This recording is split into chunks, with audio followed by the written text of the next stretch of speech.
Et si je te disais que tu pouvais te libérer de tes blocages familiaux et d'entrer dans une maternité beaucoup plus alignée et consciente et surtout apaisée? Ce serait intéressant, n'est-ce pas? Eh bien, ça tombe bien parce que c'est justement le sujet du jour.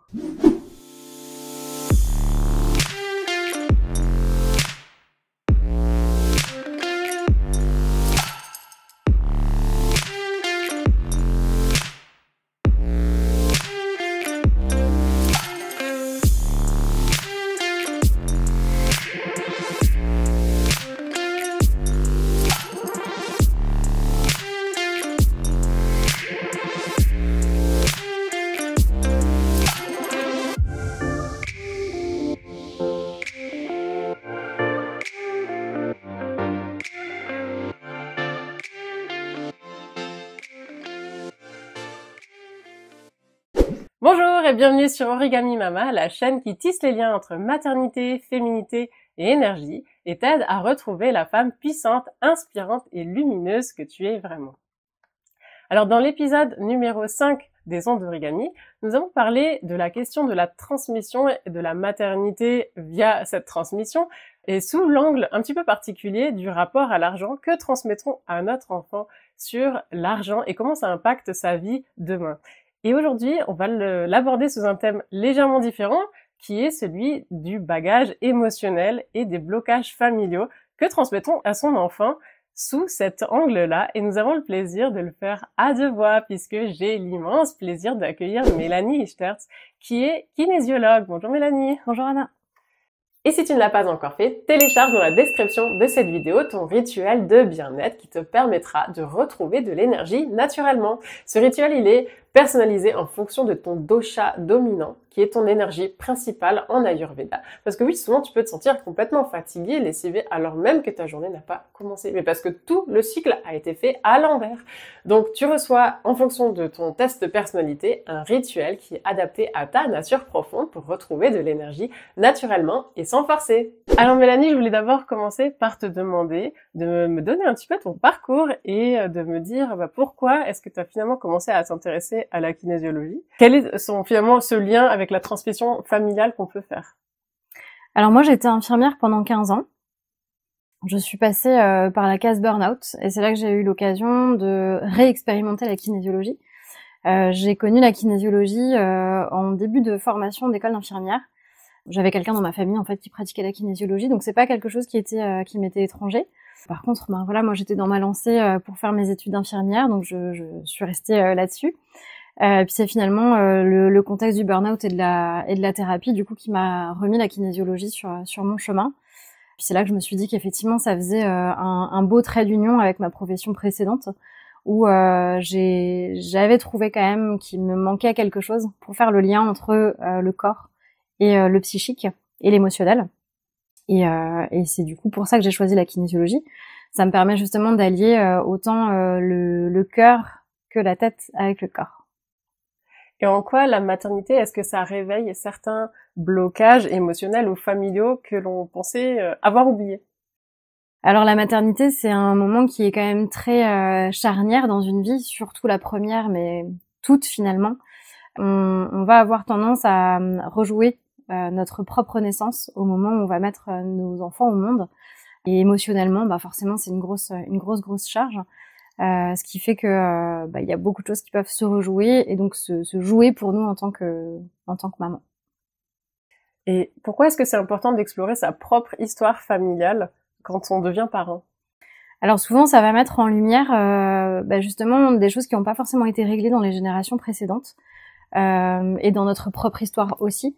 Du coup, ce qui est important là-dedans, c'est de pouvoir faire la différence entre ce qui nous appartient à nous, ce qui se joue pour nous et ce qui va se jouer pour notre enfant.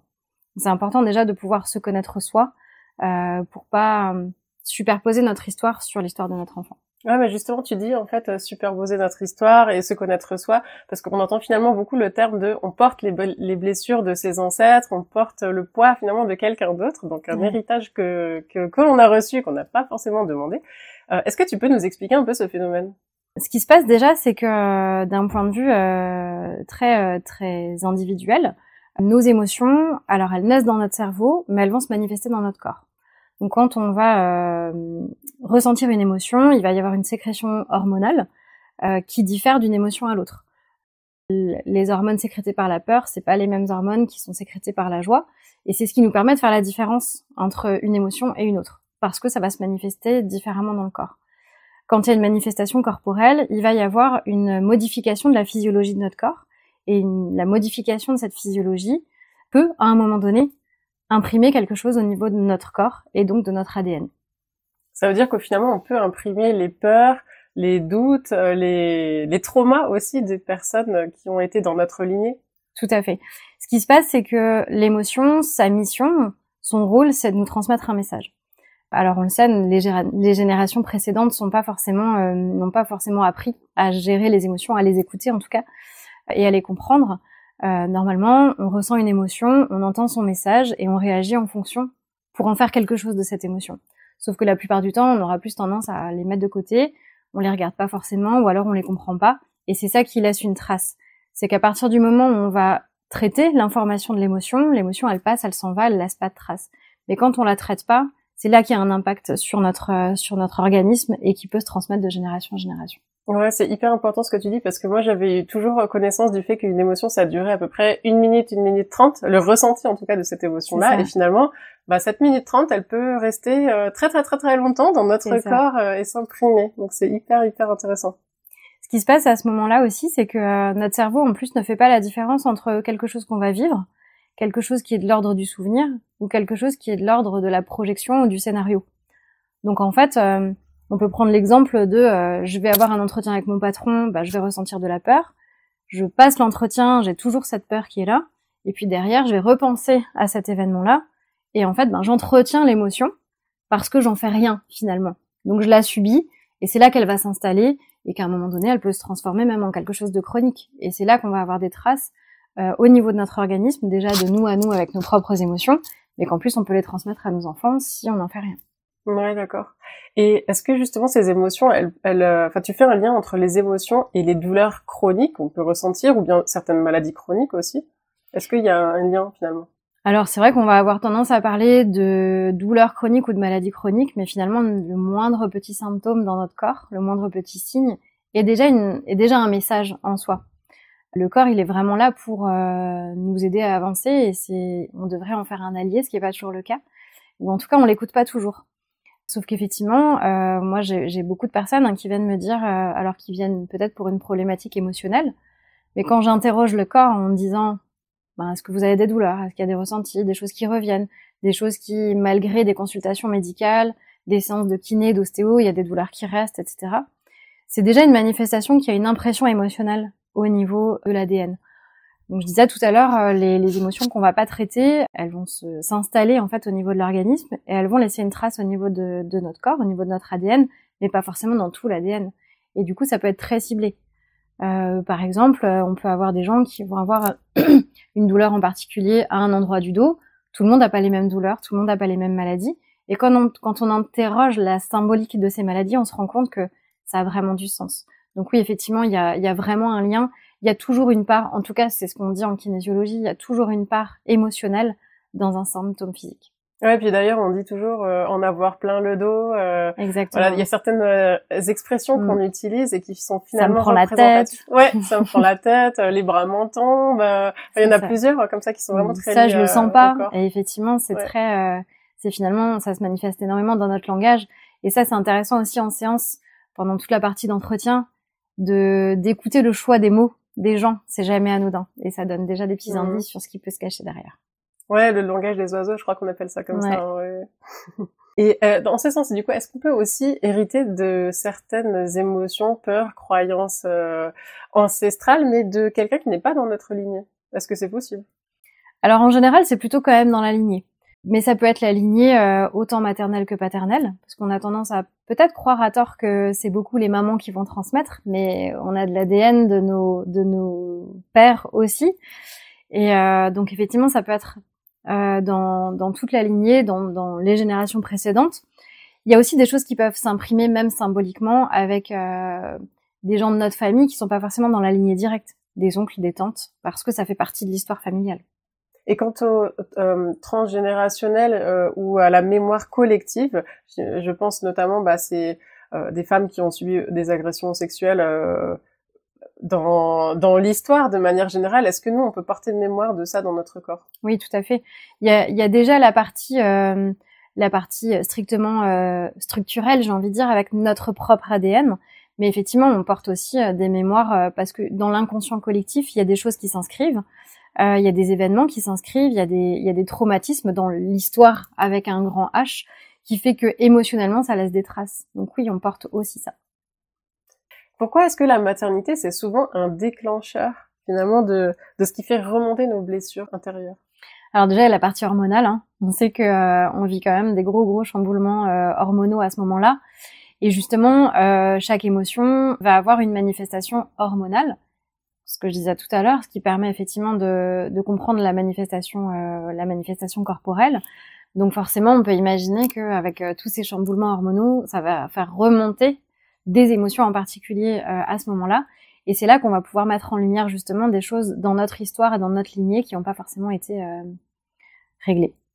Et je voulais te poser une question un petit peu éloignée du sujet, mais qui a peut-être son importance. Est-ce que un moyen de contraception hormonale peut jouer sur ça finalement, sur ces réponses hormonales que nous on peut donner et sur les mémoires qu'on peut revivre via cet enjeu des hormones?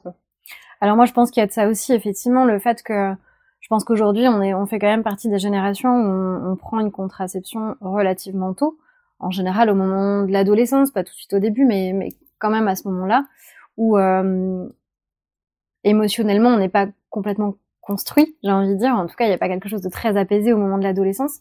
Et ça vient déjà couper quelque chose de la prise de conscience finalement, parce que ça va couper effectivement une partie de nos hormones. En tout cas, ça va modifier ça. Et donc forcément, le ressenti émotionnel derrière, il est biaisé. Donc c'est des questions qu'on va pas forcément se poser. Alors évidemment, au moment de la maternité et même avant, au moment où on arrête notre contraception, il y a déjà quelque chose qui se remet un petit peu en route et qui se reconnecte à cette émotion de la maternité, à cet émotionnel de la maternité en général. Mmh. Est-ce qu'on peut même dire que nos enfants sont des révélateurs de nos propres blessures? Souvent il y a un effet miroir, hein. Donc effectivement, quand on va les voir agir, on va les regarder faire, on se dit ça va automatiquement mettre en lumière effectivement ça va nous confronter finalement à des choses qu'on n'a pas forcément voulu voir avant. Et puis il va y avoir une sorte de résonance aussi entre leurs comportements, ce qu'ils peuvent nous dire, la manière dont ils vont se comporter, effectivement, les attitudes qu'ils vont avoir, qui vont venir toucher aussi nos blessures quelque part et qui vont venir peut-être les raviver. Et souvent, ils sont très très forts pour aller appuyer là où nous, on a des choses à régler, effectivement.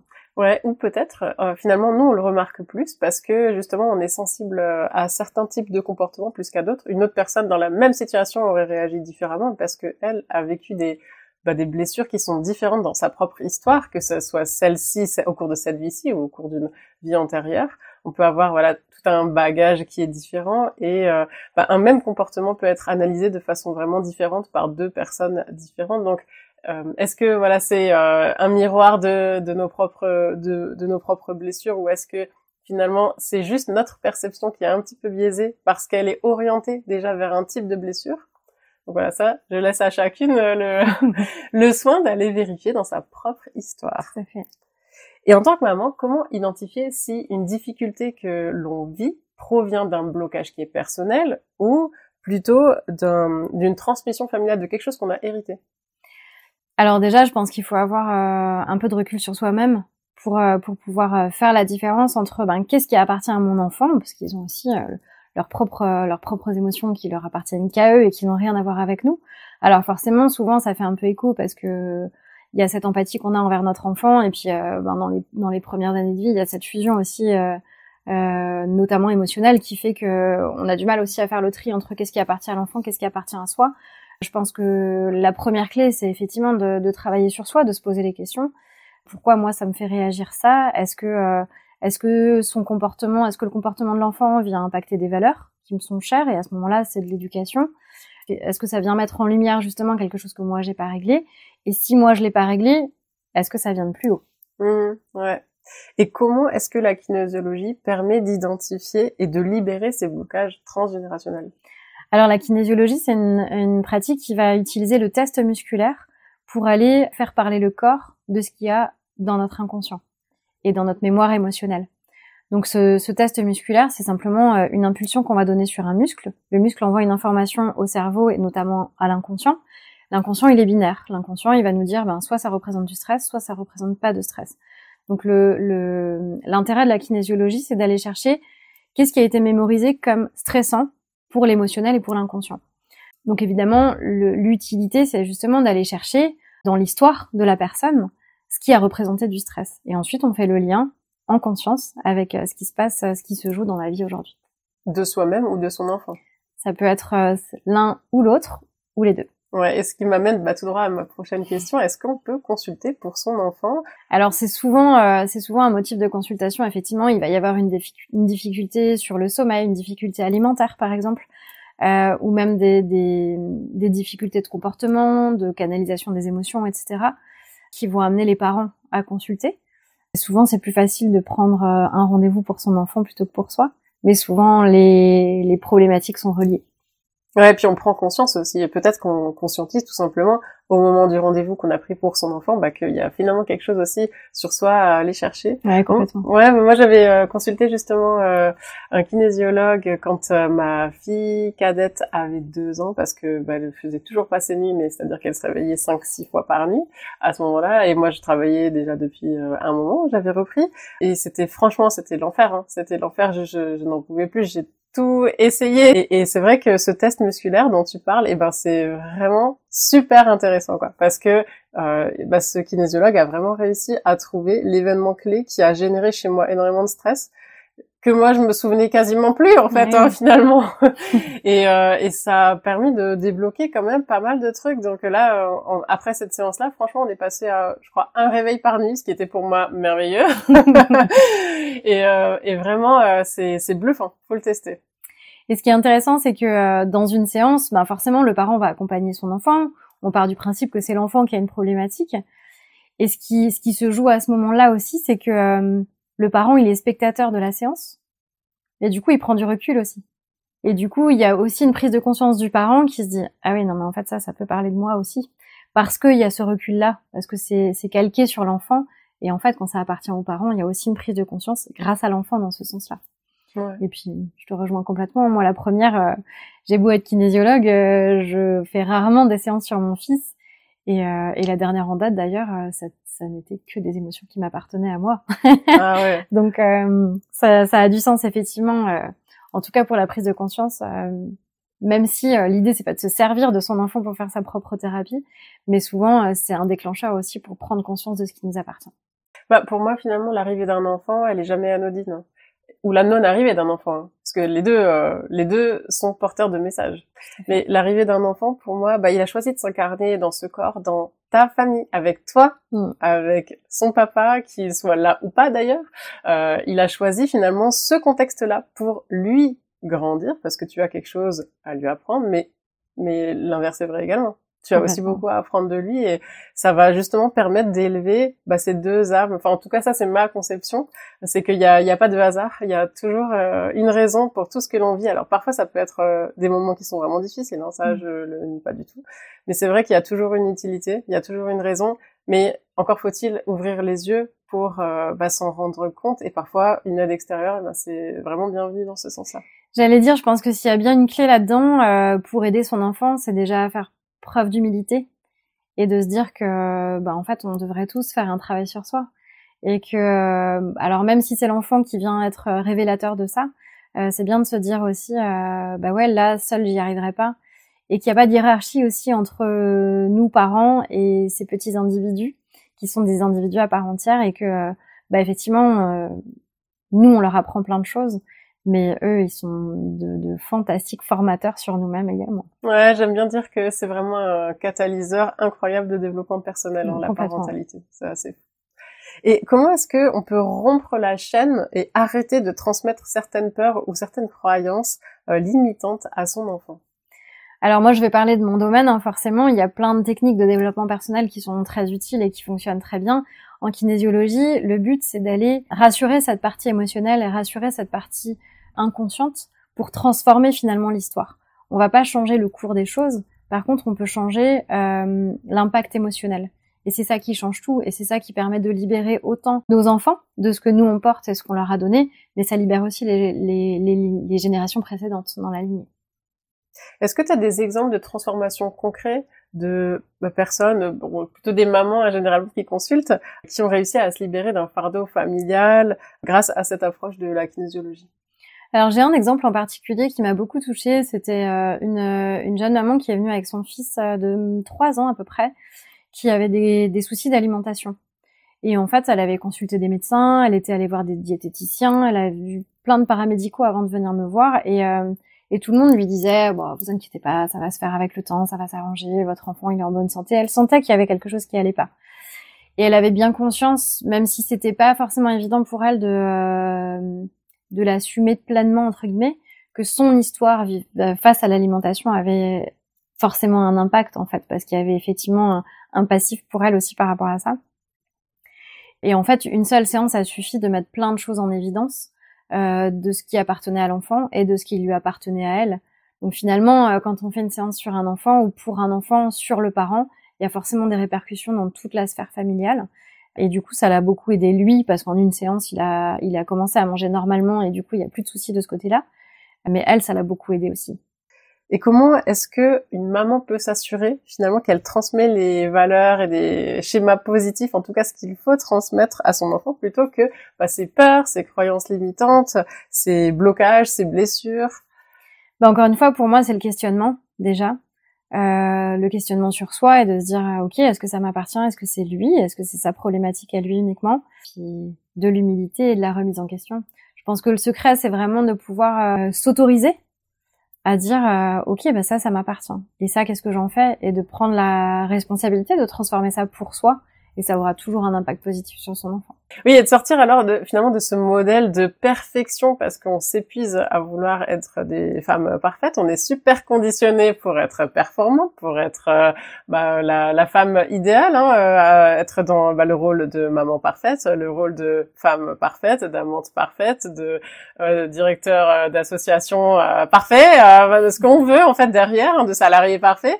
Mais il faut prendre aussi ce recul-là, prendre de la hauteur pour se rendre compte que finalement non, on n'est pas parfait, et c'est ok, ça c'est vraiment le message qu'il faut faire passer. Ouais. C'est ok de sortir de cette perfection et de cette culpabilité-là aussi. Mais ça, c'est important aussi de porter cette voix-là, je pense, parce qu'effectivement, on est quand même baigné dans les réseaux sociaux qui nous prônent justement cette perfection, toutes ces injonctions de la société, en tant que femme, en tant que mère, et c'est important effectivement de se rendre compte. Déjà, je pense que d'en parler avec des copines, la voisine, même nos mères, ça peut être plutôt chouette de se dire que en fait, absolument personne n'est parfait dans ce rôle-là, peu importe ce qu'on montre sur les réseaux et compagnie. Et puis de s'apporter de l'indulgence, quoi, parce qu'effectivement, à partir du moment où on y met une intention positive et qu'on y met de la bienveillance et qu'on y met de la douceur, on fera jamais les choses parfaitement. Mais si on pense que sur le moment c'est la meilleure des choses, c'est de toute façon l'expérimentation qui nous montrera si on a eu raison ou pas. Donc effectivement, il faut se dire que on fait du mieux qu'on peut, et puis c'est parfait comme ça. Ouais, et puis ça m'amène vraiment à une réflexion sur l'énergie féminine qu'on porte. Alors c'est pas une énergie qui est propre aux femmes, c'est une énergie qu'on a nous en tant que femmes, mais on est aussi doté de cette énergie masculine qui est un peu le pendant, et un homme a les deux énergies aussi. Et cette énergie féminine, elle nous apporte finalement aussi cette idée de compassion et de bienveillance avec soi-même, qu'on retrouve pas mal finalement dans la philosophie du yoga. Moi, je pratique beaucoup le yoga, et la philosophie bouddhiste, elle prône aussi ça beaucoup, la non-violence, et ça commence avec la non-violence envers soi-même. Ça aussi, c'est important dans la maternité, parce que finalement, on est très très forte pour apporter ça à nos enfants en général. Du coup, on est capable de le faire. Donc autant commencer par soi, parce que ça va amener de la douceur au final, autant pour nous que pour nos enfants dans tout ça. Ouais. C'est hyper intéressant comme réflexion, ouais, c'est vrai. Et puis on a plus tendance à se flageller, alors qu'en fait, on sait parfaitement faire, hein. On sait et c'est ce qu'on fait pour nos enfants aussi. On a de l'indulgence. On va leur dire que, oui, c'est pas parfait. T'as pas eu 20 sur 20, c'est pas grave. T'as pas gagné ton match de foot, c'est pas grave. Et puis t'as pas réussi cette épreuve-là, c'est pas grave. Et puis on est là-dedans. Donc on sait le faire, mais on l'applique rarement à soi-même. Donc je pense que une autre clé, c'est de commencer par soi. Et comment apprendre à écouter son enfant sans projeter sur lui nos propres peurs et attentes inconscientes? Ah bah encore une fois, faut travailler sur soi. Je pense qu'il y a pas meilleure solution que de la prise de conscience et de déjà effectivement se regarder soi en fait. Et c'est ça qui nous permet de faire la différence entre qu'est-ce qui m'appartient et qu'est-ce qui lui appartient à lui. Il y a un bon exercice, c'est de nous écouter parler aussi et de se dire ok, en fait quand il va avoir une représentation, je sais pas moi de théâtre pour la kermesse de l'école, de se rendre compte que finalement moi j'ai peut-être peur pour lui, mais si lui il a l'air hyper zen, c'est là qu'on peut se dire ok cette peur-là elle m'appartient à moi et je vais éviter de lui dire mais t'es sûr que t'as pas peur, parce que là on va créer un sentiment d'insécurité et là on va transmettre cette peur-là. Donc effectivement de rester chez soi dans son émotionnel pour pas que ça déborde sur son enfant. Et de l'observer aussi. Ouais. Et quand on est dans le schéma inverse, justement, alors tu prends l'exemple de la kermesse. Ça c'est pareil, je pense qu'effectivement l'important c'est de pouvoir l'écouter en fait. L'observer déjà et d'essayer de comprendre ce qui se joue pour lui. Parce que nous aussi on a notre regard avec nos prismes d'adultes, où on se dit c'est pas si terrible que ça, mais pour un petit enfant ça peut être une montagne en fait à gravir quoi. Donc effectivement de remettre l'individu au centre, que ce soit nous ou lui, et de se dire ok mais qu'est-ce qui se passe pour toi à ce moment-là? Alors peut-être que c'est pas mon émotion, mais comment je peux l'accompagner là-dedans? Et est-ce qu'on peut utiliser des outils de kinésiologie pour améliorer finalement sa relation parent-enfant? Alors en kinésiologie, il y a plein de protocoles, il y a plein d'outils. J'aurais pas un outil précis. Je pense que comme tu le disais tout à l'heure, le faire appel à un tiers déjà c'est courageux. Et je pense que c'est salutaire parce que la tierce personne, quelle qu'elle soit, et peu importe le thérapeute, va permettre de prendre du recul et de la hauteur sur la situation pour avoir une vue un peu plus globale. Et c'est ça aussi qui nous permet de prendre des décisions différentes et de voir les chemins qui s'offrent à nous. Et après, les outils, ça va vraiment dépendre de l'histoire familiale, de ce qui va en ressortir et de ce qu'apporte aussi le test musculaire en kinésiologie. Ouais. Et si une maman nous écoute et qu'elle sent qu'elle a un poids finalement familial qui la pèse et qu'elle veut pas transmettre à son enfant, quel est le premier pas que tu lui conseillerais de faire? Déjà, je pense que c'est de prendre contact avec une tierce personne. Un thérapeute qui est formé, c'est utile, je pense. Ne serait-ce que de poser la question. Le pas le plus difficile à faire, c'est de prendre le rendez-vous. Mais parfois, juste un coup de fil, de se dire, tiens, ce thérapeute-là, je sens qu'il y a un feeling, je vais déjà au moins prendre contact. Ça permet déjà d'avoir un pied dans l'accompagnement. En général, quand le premier pas il est fait, les autres ils suivent tout ça. Et où est-ce qu'on peut te retrouver et trouver tout le détail de tes accompagnements? Mon cabinet est sur Plopsheim. Je suis également ici à l'espace comme là à Ilkirch tous les lundis. Le reste de la semaine du coup c'est à mon domicile à Plopsheim. Et puis pour les informations, je vous donnerai l'adresse du site internet. Bien, j'ai envie de te dire un grand merci pour cet échange hyper enrichissant. J'espère qu'il vous a nourri autant qu'il m'a nourri moi. Toutes les coordonnées de Mélanie sont dans la description de cette vidéo. Et puis moi, j'ai envie de vous dire à la prochaine pour un nouvel épisode.